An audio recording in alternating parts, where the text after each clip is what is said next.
तेज प्रताप यादव यहाँ के कोई खुदा नहीं बैठे हुए हैं कि उनके सामने कोई गिड़गिड़ाने चला जाएगा माफी मांगने।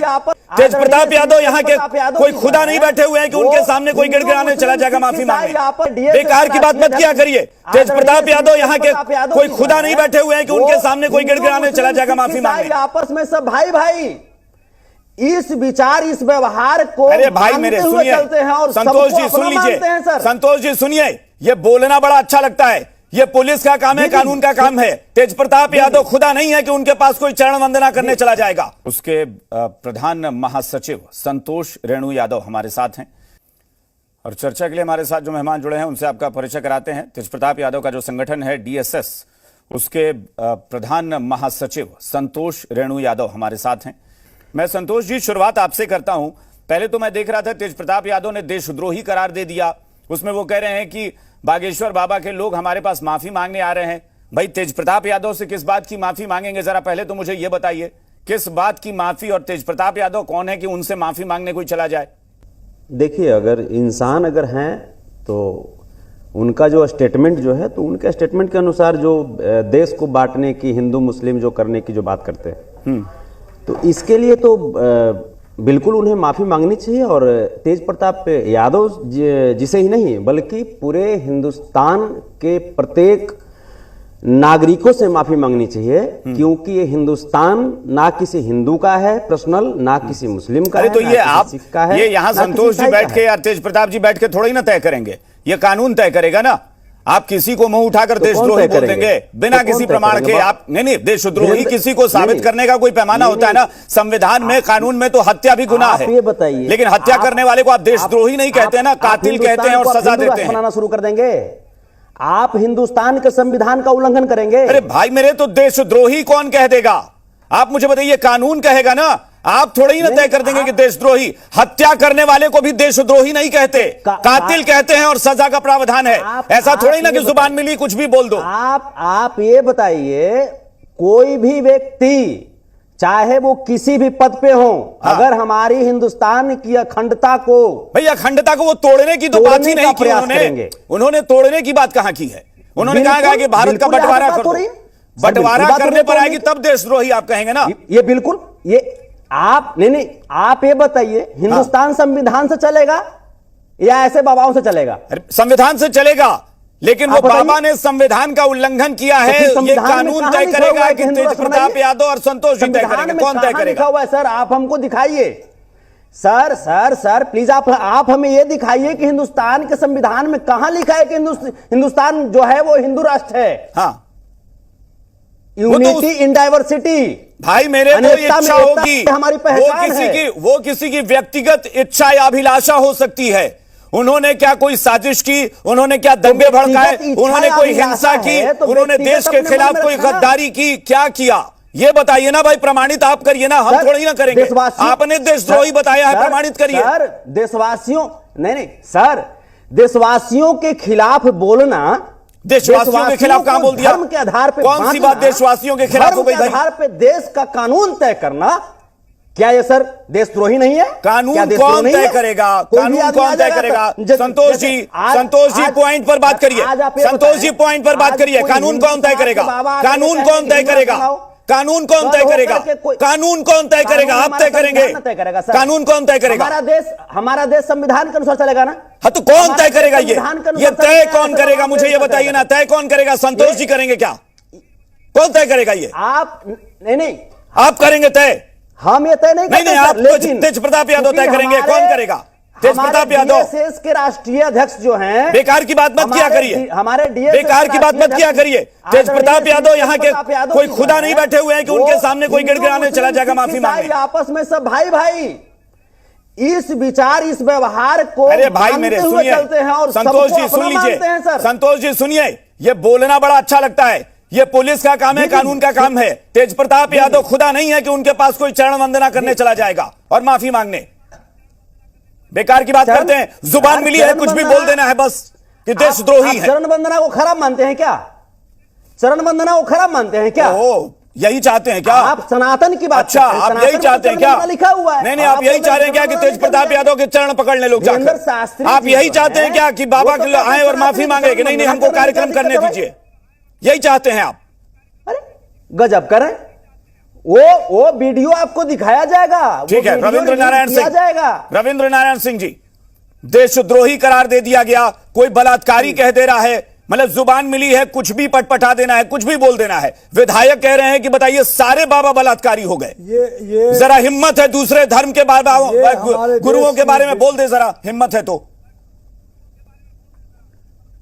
ये सब हमारी विडंबना है कि तेज प्रताप यादव जी जो बिहार सरकार के एक मंत्री हैं, जिनके संरक्षण में बिहार की पुलिस है, जिसमें प्रशासन है, उनको इस पर्टिकुलर काम के लिए अपनी सेना तैयार करनी पड़ी।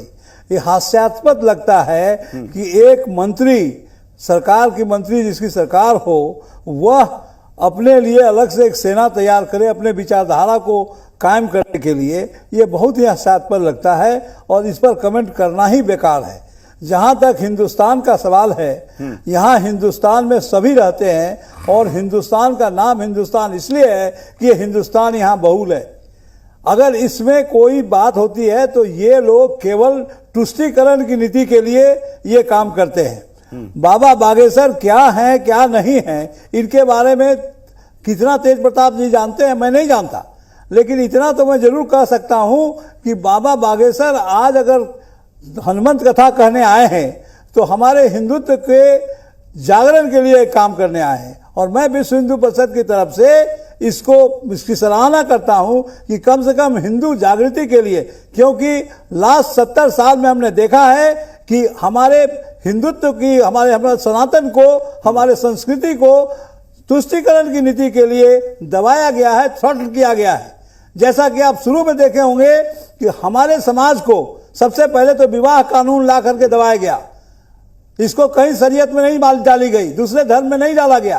फिर हमें कहा गया कि आप पॉलीगैमी बंद कीजिए। राजा दशरथ को भी 3 रानियां थी और बहुत से राजा लोगों को 3 रानियां थी, लेकिन हिंदुओं को कहा गया कि आप एक पत्नी रख सकते हैं। मुसलमानों में ऐसा नहीं किया गया। जो भी हुआ हम उसको मानते हैं, लेकिन आज अगर इस समय हम हिंदू की जागृति की बात करते हैं और हमारे लिए अगर मैं किसी बाबा का, किसी का अगर उनका स्वागत करता हूं तो ये हमारा अपना धर्म है, मेरा अपना विचार है। अगर तेज प्रताप जी अपने विचार से अपना सेना बनाकर बाबा का समर्थन करना, बाबा का विरोध करना, ये सबका अधिकार हो सकता है, सबका अधिकार हो सकता है, विरोध करिए। लेकिन आप विरोध के नाम पर किसी को धमकाकर, डराकर या पोस्टर फाड़कर आप क्या अराजक स्थिति आप बिहार की दिखाना चाहते हैं भाई? क्या ये मैसेज आप दे रहे हैं देश को कि मतलब हम पोस्टर फाड़कर, आग लगाकर विरोध करेंगे, इस तरह का प्रदर्शन आप करेंगे? अरे भाई आने दीजिए, आपकी पुलिस सक्षम नहीं है क्या? अगर बाबा यहां आकर कुछ गलत करेंगे आप कार्रवाई करिएगा। किसने रोका है आपको? तो रहे बाबा सर, वो तो बाबा डरा रहे हैं सर, पूरे हिंदुस्तान को डरा रहे हैं। बाबा डरा रहे हैं। बाबा का हमने बयान चला दिया, बाबा का बयान चला दिया। तेज प्रताप यादव के बारे में पूछा गया, उन्होंने कहा कि भगवान सब पर कृपा रखे, मैं तो सबको अपना मानता हूं। इसमें वो क्या धमका रहे हैं भाई? क्या धमका रहे हैं आपको? लेकिन आप तो धमका रहे हैं कि जरा आप आइए, एयरपोर्ट से बाहर नहीं निकलने देंगे। बताइए ये कौन सा तरीका? हिंदू राष्ट्र वाली जो बात है, अरे ये कह देने से कोई देशद्रोही नहीं हो जाता। आप ये बताइए, अगर हिंदू राष्ट्र की उनकी अभिलाषा है तो आप मत होने दीजिए ना भाई। धीरेन्द्र शास्त्री जी गलत बोल रहे हैं तो आप कहेंगे ना सर, आप भी मानते हैं ना कि धीरेन्द्र शास्त्री जी गलत बोल रहे हैं? क्या बात कर रहे हैं? मैं देशद्रोही तो नहीं कहूंगा, नहीं कहूंगा मैं देशद्रोही। आपके कह देने से मैं देशद्रोही कह दूं उनको? ठीक है, आप देशद्रोही कहिए या नहीं कहिए, आप देशद्रोही कहिए या नहीं कहिए, आप इस बात को मानते हैं ना कि जो हिंदुस्तान को हिंदू राष्ट्र बनाने की बात करते हैं वो गलत कर रहे हैं। मैं कह रहा हूं कि हर आदमी की अपनी इच्छा होती है, हर आदमी का अपना स्वविवेक होता है। अगर उन्होंने बोल दिया तो देशद्रोही नहीं हो गए वो। अपनी इच्छा होती है कि कानून को और संविधान को हाथ में ले ले। कानून को हाथ में कब ले लिया? कानून को हाथ में लेकर के बात कौन सा कानून हाथ में ले लिया उन्होंने? क्या कर दिया उन्होंने? आप मुझे एक रिकॉर्ड बताइए। सुनिए संतोष जी, राजनीतिक रोटी मत सेकिए। अगर आपकी सरकार को लग रहा है कि बाबा का आना खतरनाक है तो प्रतिबंध लगा दीजिए आप उनके आने पर। सर सिख समुदाय से आते थे। राजनीतिक रोटी मत सेकिए, कह रहा हूं ना, रोटियां मत सेकिए राजनीति की। अगर आपको भी पता होता ना कि बाबा का आना खतरनाक है तो अब तक आपकी सरकार कार्रवाई कर चुकी होती। हिंदुस्तान को टेक्नोलॉजी में जिन्होंने हिंदुस्तान को सर इतना कुछ दिया और उनकी रूह आज का सोच रही होगी। कार्यक्रम के संयोजक जो है वो हमारे साथ हैं, अरविंद ठाकुर जी हमारे साथ जुड़े हैं। मैं फिर कह रहा हूं कि अगर बाबा वाकई देश के लिए इतने बड़े खतरा थे तो इस सरकार को अधिकार था, वो आधिकारिक तौर पर उनका आना यहां प्रतिबंधित कर सकती थी। ये राजनीति नहीं है तो क्या है कि एक तरफ आप आने भी दे रहे हैं और सिर्फ धमका रहे हैं, पोस्टर फाड़ रहे हैं, विरोध कर रहे हैं, सेना तैयार कर रहे हैं, बलात्कारी बता रहे हैं। यह तो जलील करना हुआ किसी आने वाले मेहमान को। यह कौन सा तरीका है? अरविंद ठाकुर जी, कब माफी आप लोग मांगने गए थे भाई? ये तो बिहार में हम लोग तो कोई माफी मांगने नहीं गए थे। ये जो बात कही जा रही है, जो माफी आयोजक लोग आए हैं मांगने के लिए, ये बात तो कह रहे हैं कि कई बार आ रहे हैं लोग, गिड़गिड़ा रहे हैं, लेकिन हमने मना कर दिया। दूसरी बात है, नहीं ऐसी कोई बात नहीं है, ऐसी कोई बात नहीं है। संरक्षक की हैसियत से मैं ये बता सकता हूं, ऐसी कोई बात नहीं है। लेकिन अब है कि बाबा आ रहे हैं तो इनके स्वागत में बहुत लोग होर्डिंग अपना लगाए, जिसकी जानकारी हम लोगों को नहीं है ऑफिशियल, लेकिन बाबा को उनका उद्गार है, बाबा के स्वागत पर लगा है। तो जो बाबा के स्वागत पर लगाए तो उनको हम मना भी नहीं कर सकते हैं। हाँ, विरोध जो है, विरोध जैसे अभी पोस्टर फाड़ने की बात है, अभी हमको पता चला जो पोस्टर भी फाड़ा गया है, तो आरजेडी के प्रवक्ता जो है वो बताया ये किसी असामाजिक तत्व का काम है, ये मेरे दल के द्वारा नहीं किया गया। संतोष जी बैठे हुए हैं डीएसएस के, ये भी कह रहे हैं कि मेरे दल के द्वारा नहीं, मेरे डीएसएस के द्वारा नहीं किया गया। कांग्रेस के प्रवक्ता का भी हमने बयान देखा, उन्होंने भी कहा कि ये बहुत अशोभनीय है कि किसी दल के द्वारा किया नहीं गया है, लेकिन भड़का जरूर रहे हैं लोगों को ऐसा करने के लिए। ये भड़काने का काम जो है, कुछ लोग असामाजिक तत्व चाह रहे हैं कि किसी तरीके से विघ्न हो, बाधा हो, लेकिन बाबा का कार्यक्रम 100% आयोजन सफलतापूर्वक होगा और प्रशासन का भी सहयोग है, सरकार भी सहयोग कर रही है। ऐसा नहीं है, हमको प्रशासन, पुलिस प्रशासन का सहयोग कह रहा हूं कि ये तो सिर्फ सियासी रोटी सेकी जा रही है, ये साफ पता चल रहा है। अगर सरकार चाहती तो रोक देती, अब सरकार आने दे रही है, लेकिन सरकार में ही शामिल लोग विरोध भी कर रहे हैं। और जो कुछ मन हो, देशद्रोही भी बता दो, डरपोक भी बता दो, रेपिस्ट भी बता दो कि सारे बाबा रेपिस्ट हैं। सर, महागठबंधन ये बोलने की स्वतंत्रता है, सबका स्वागत करती है सर। संतोष जरा, महागठबंधन की सरकार सबका स्वागत करती है। रेपिस्ट बताकर, रेपिस्ट बताकर भाई साहब क्या मैसेज आप दे रहे हैं प्रदेश की तरफ से क्या मैसेज आप दे रहे हैं? आप कह रहे हैं स्वागत कर रहे हैं, रेपिस्ट बताकर। मैं फिर चुनौती देकर कहता हूं कि आप किसी दूसरे धर्म के गुरुओं के बारे में आप बोल दीजिए कि सारे धर्म गुरु जो हैं वो रेपिस्ट हैं। धरती है सर, सम्राट अशोक की धरती है सर। आप संतोष ये जो धरती है सर, संतोष जी, मैं फिर कह रहा हूं ना, मैं फिर कह रहा हूं कि अगर हिम्मत है, अगर आप में हिम्मत है, आप में अगर हिम्मत है तो दूसरे धर्म गुरुओं को बोल दीजिए। आप जरा की प्राप्ति करने के लिए आ रहे हो, आप दूसरे धर्म गुरुओं को बोल दीजिए, रेपिस्ट है, पता चल जाएगा देश में कैसे क्या बोलना चाहिए। एक बाबा बन करके इसका नॉलेज नहीं है, उसका ज्ञान प्राप्ति के लिए आ रहे हैं यहाँ पे, ऐसा भी तो हो सकता है सर। हाँ, आप ज्ञान देंगे। हम लोग जो है आयोजन मंडली जो है पूरा आयोजन में लगा हुआ है। हाँ। और कौन क्या बोल रहा है, कौन सियासी रोटी सेक रहा है, इससे हम लोग को कोई लेना देना नहीं है। हम केवल बाबा शुभ शुभ आए और बाबा का कार्यक्रम 13 से 17 तक शुभ शुभ हो, 15 को दिव्य दरबार लगेगा और उसके बाद बाबा शुभ शुभ चले जाए, बस मेरा कार्यक्रम समाप्त। हमको कोई सियासी रोटी सेकना नहीं है। बाबा का कार्यक्रम होगा और वहां जितने अगल बगल के गांव के समाज के लोग हैं, हर समाज के लोग स्वेच्छा पूर्वक जो है, स्वतः स्फूर्त जो है लगे हुए हैं, तो विरोध का तो वो हवा ही हो जाएगा। ठीक है, रवि उपाध्याय जी, कहने मात्र का बात यह है जी, जो लोग लोकतंत्र और संविधान की दुहाई दे रहे हैं कि बाबा का बयान गलत होता है, ये क्या लोकतंत्र है? ये संविधान है, ये संविधान के तहत ये लोग काम कर रहे हैं। जिस तरीके से वो, मैं फिर कह रहा हूं कि कहा जा रहा है कि बहुत सारे बाबाओं का बाद में असली चेहरा सामने आया, इनका भी सामने आएगा। भाई जिस दिन आएगा उसके बाद आप कहेंगे ना, उस दिन हम भी शायद यहां चर्चा करेंगे और विरोध करेंगे कि हां भाई इस तरह से कोई ढोंगी भी आ गया। लेकिन आप ये कह दें कि सारे बाबा रेपिस्ट हैं, ये आपने पूरे समाज को या फिर आप सनातन पर हमला बोल रहे हैं, ये बिल्कुल स्वीकार नहीं किया जा सकता। रवि उपाध्याय जी। अभिषेक जी एक बात है, यह जितनी बात देशद्रोह की बात या बाबा लोगों के बारे में जिस तरह की माने बिलो द बेल्ट बात कही जा रही है, यह कौन कह रहे हैं? यह सरकार में मंत्री हैं और वो सरकार माने बिहार सरकार में मंत्री हैं, आपके प्रदेश में आ रहे हैं कोई साधु संत महात्मा, उनके बारे में कह रहे हैं। और जब सरकार ही कह रही है और तो क्या हो रहा है, यह समझ से परे है।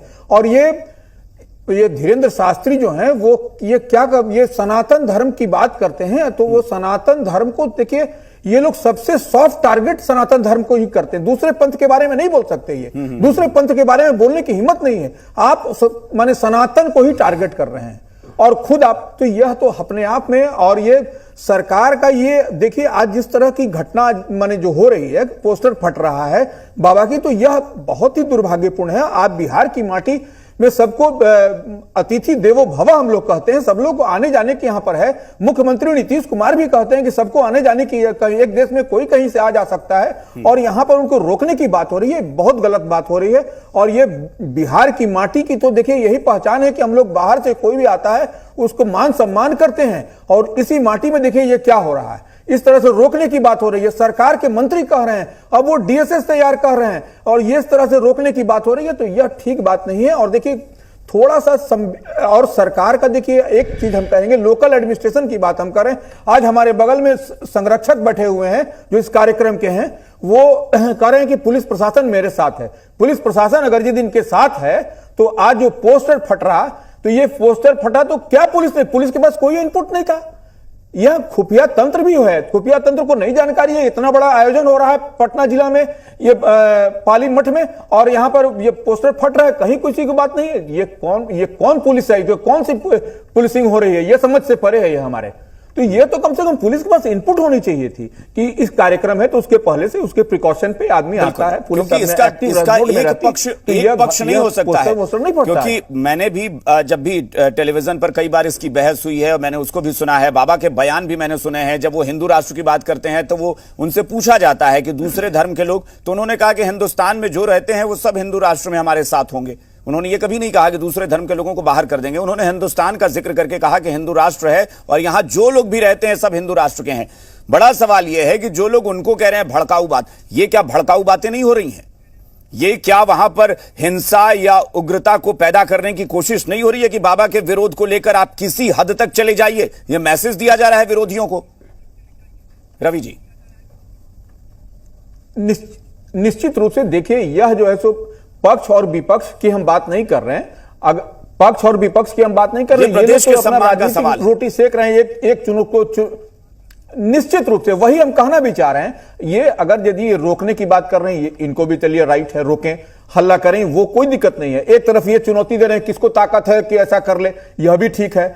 लेकिन इस तरह से जो भद पिट रही है बिहार की पटना एडमिनिस्ट्रेशन की, यह कहां तक उचित है? यह नहीं होना चाहिए। और वो क्या बिलो द बेल्ट बात, और मान लीजिए मंत्री अगर कह रहे हैं तो वो रोल मॉडल हैं। अभिषेक जी इस बात को समझिए, उनके फॉलोअर्स हैं कई। आज रेणु जी बैठ के हमारे बगल में बोल रहे हैं, इनके भी फॉलोअर्स हैं, इनके भी लोग चाहने वाले हैं। ये अगर रोल मॉडल हैं, यही लोग अगर बोलेंगे तो फिर इनके पीछे वाले पंक्ति वाले और उनके चाहने वाले लोग वह सब इसी तरह की भाषा का बोलेंगे। तो यह कहीं भी सभ्य समाज में इस तरह की बात नहीं होनी चाहिए। विरोध होना, और बाबा जो है, सही बात है, विरोध होना या समर्थन होना ये एक पक्ष हो सकता है, लेकिन कम से कम एक गरिमा है वो बनी रहे। क्योंकि ये बिहार के सम्मान से जुड़ा मसला है कि कोई व्यक्ति बिहार आ रहा हो और आप उसको इस तरीके से अनादर कर रहे हो, इस तरीके से उसे जलील करने की कोशिश कर रहे हो, और वो व्यक्ति उधर से बयान दे रहा है कि मेरे लिए सब बराबर हैं, विरोध करने वाले भी मेरे अपने हैं, प्रभु की कृपा सब पर रहे, फिर भी आप इस तरह से गाली गलौज की भाषा पर उतारू हो गए हैं। रविंद्र जी, फाइनल कमेंट सबसे ले रहा हूं, छोटा जी, सुन रहे हैं रविंद्र जी? सबसे बड़ी बात है कि ये सभी तुष्टीकरण की राजनीति हो रही है। इसमें कुछ और दूसरा कुछ नहीं कहा जा सकता है। हिंदुस्तान हिंदुओं का देश है, सनातन धर्म की बात होती है यहाँ, और जो कोई भी सनातन धर्म के अगेंस्ट बोलता है उसे हम सेकुलर कह करके उनकी हम महिमा बनाते हैं। तो ये देश का दुर्भाग्य है कि हमारा सनातन धर्म के अगेंस्ट जो आदमी बोले या सनातन धर्म के फेवर में जो आदमी बोले वो देशद्रोही कहलाए, और सनातन धर्म के अगेंस्ट में जो बोले वो देश प्रेमी कहलाए। यही मेरा लास्ट ये है कि चलिए संतोष जी, आज की विडंबना। संतोष जी आपसे भी फाइनल कमेंट, और मैं सिर्फ इतना कहूंगा कि क्या आपने, अगर आप खबरें देखते हैं जी, और सनातन धर्म के अगेंस्ट बोलने वाला, एक मिनट संतोष जी एक मिनट सवाल सुन लीजिए। मेरा सिर्फ ये कहना है कि अगर आप खबरें इतनी देखते हैं, आप बाबा का भाषण तो आपने बड़े गौर से सुना है कि बाबा हिंदू राष्ट्र की बात करते हैं, तमाम मौलवियों को, तमाम पादरियों हम के सब बारे नहीं देखते हैं में सर। क्या आपने नहीं सुना? हम सब नहीं देखते हैं सर। अरे नहीं देखते हैं तो ठीक है, नहीं हम देखते सर हैं ये तो सब ढोंगी पखंडी को नहीं देखते हैं सर। अच्छा, हम नहीं देखते हैं। ठीक है, चलिए बहुत अच्छा करते हैं, बहुत अच्छा करते हैं हम सर, हाँ ठीक है, बहुत अच्छा करते हैं। आज- सुन लीजिए ना, आज का सवाल जो तो सुन दौर है लीजिए। सर, अरे सवाल तो सुन आज लीजिए, का जो दौर है सवाल सर। तो सुन लीजिए। जी जी बोलिए बोलिए। नहीं बोलिए। देखते हैं, ठीक है भाई, आप ढोंगी पाखंडियों को मत देखिए, आप तेज प्रताप जी का भाषण सुनिए, वो ज्यादा अच्छा लगेगा, उससे ज्यादा ज्ञान की प्राप्ति होगी। फिलहाल मैं ये कह रहा था कि तमाम मौलवी और पादरियों को भी आपने खबरें सुनी होगी ना, कि भाई उन लोगों के बारे में भी बहुत सारी चीजें आती है, व्यभिचार की घटनाएं आती हैं। तब आपकी हिम्मत है कि जरा बोल दीजिए कि सारे धर्मगुरु जो हैं वो सब, मुस्लिम धर्मगुरु हो या ईसाई धर्मगुरु हो, सब के सब रेपिस्ट हैं? बोलिए जरा, तेज प्रताप जी को भी बोलिए, जरा बोल दें। नहीं, जब भी बिल्कुल बोलते हैं सारे बिल्कुल धर्मगुरुओं बोलते के हैं। बारे जो में गलत होता है सर, सारे ये धर्मगुरु, देश का उद्देश्य है सर। नहीं नहीं सर, सारे धर्मगुरुओं का देश बोलिए ना कि संघ सारे का धर्मगुरु उद्देश्य जितने सर, हैं सब एक ही हैं। चाहे जिस भी धर्म का व्यक्ति हो, अगर वो देश को तोड़ने का बात करेगा, तब देश व्यक्ति की हो जाएगा, एकता को खंडित तब करने व्यक्ति की हो बात जाएगा, करेगा, तब सारे नहीं इसका बोलेंगे क्या आप। करेंगे हम सर? तब हिम्मत यहाँ पे नहीं होगी कि आपने बोल दें कि सियासत सारे की बात धर्मगुरु कही, सर, रेपिस्ट हैं। तो बीजेपी सियासत कर रही है सर 2024 के लिए सर। ये मोहरे हैं सर, धीरेन्द्र शास्त्री के रूप में मोहरे हैं, क्योंकि भाजपा के पास सर चुनाव लड़ने के लिए कुछ नहीं है सर। मैं तो कुछ नहीं बोलूंगा, हो सकता है साहब, हो सकता है कि आप ही चले जाए, हो सकता है ना कि जब, हो सकता है जब शाम हो जाए ना, रात हो जाए, तो आप भी पहुंच जाएंगे वहां पर। मत बताइए हमें, हमने देखा है लोगों को इंटेलेक्चुअल बनने के लिए कैसे विरोध करते हैं और बाद में पहुंच जाते हैं धूप अगरबत्ती लेकर। हमने ये भी देखा है लोगों को। सर खाटी चलिए ठीक है, सर, और बहुत बहुत शुक्रिया।